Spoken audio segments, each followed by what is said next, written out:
গাইডলাইনে বদল কমিশনের। নয়া বিএলএ গাইডলাইনে পক্ষপাতিত্বের অভিযোগ, কমিশনের বিরুদ্ধে পক্ষপাতিত্বের অভিযোগ তৃণমূলের।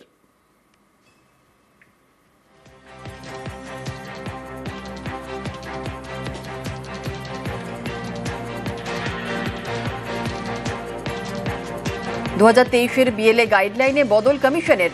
নয়া বিএলএ গাইডলাইনে পক্ষপাতিত্বের অভিযোগ, কমিশনের বিরুদ্ধে পক্ষপাতিত্বের অভিযোগ তৃণমূলের।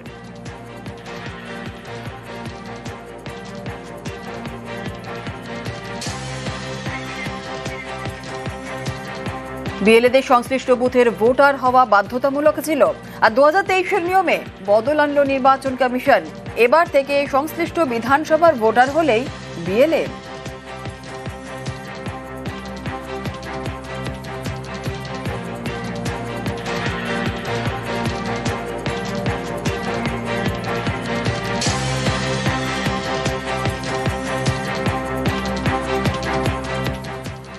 ওনারা এই আপনাদের কাছে বিবৃতি না দিয়ে ওখানে কেন চলে যাচ্ছেন না?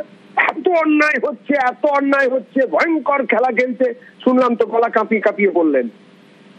খেলা হবে স্লোগান তো ওনারা দিয়েছিলেন, এবারে ওনারা চলে যাচ্ছেন না কেন? সুপ্রিম কোর্টে খেলতে চলে যান। এত আইনের জাহাজ, এত আইন বোঝেন, বড় বড় সব উকিল বাবুরা রয়েছেন, দরকার হলে পয়সা দিয়ে জনগণের ট্যাক্সের পয়সায় যারা চাকরি গিয়েছিল তাদের চাকরি আরো ভালো করে যাওয়ার জন্য উকিল রেখেছিলেন। এত বড় দুর্ঘটনা ঘটছে, ইলেকশন কমিশন করছেন, ওনারা যাচ্ছেন কেন?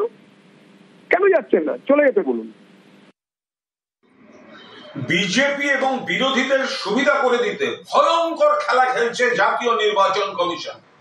এতদিন পর্যন্ত নিয়ম ছিল বিএলএ 2 যারা হবেন তারা সেই বুথের বা সেই পার্টির হতে হবে।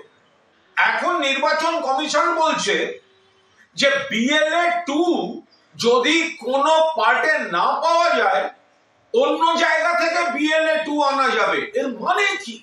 যেহেতু লোক পাচ্ছেন অর্ধেক বুথে, সেই জন্য নির্বাচন কমিশন বিজেপির কথায়, বিজেপির স্বার্থে বলছে অন্য বুথের লোক এখন যদি বিএলএ 2 না পাওয়া যায় তাহলে অন্য বাইরের লোককে এনে, অন্য বুথের লোককে এনে বিএলএ 2 করা যেতে পারে।